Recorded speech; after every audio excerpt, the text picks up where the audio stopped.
ও যদি 100 বার হজ করে কাবা শরীফের মধ্যে দিয়ে ঝাড়ু দেয়, কাবা শরীফে সেজদা দেয়, হাজরে আসওয়াদকে চুমু দেয়, রমাদান মাস আসলে গোটা পৃথিবীর লোককে দাওয়াত দিয়ে খাওয়ায়, সে কোটি কোটি টাকা ইনকাম করে প্রতিদিন কোটি কোটি টাকা মানুষকে দান করে দেয়, এই ব্যক্তি দৈনিক 4 ওয়াক্ত সালাত আদায় করে 1 ওয়াক্তে ছেড়ে দেয়, এই ব্যক্তি কাফের কাফের কাফের।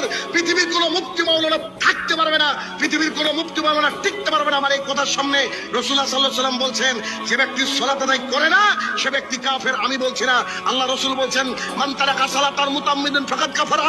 যে ব্যক্তি ইচ্ছে করে 1 ওয়াক্ত সালাত ছেড়ে দিয়েছে এই ব্যক্তি কাফের। 1 ওয়াক্ত সালাত ছেড়েছে মানে নগদ বহু কাফের আমার সামনে বসে আছেন আপনারা।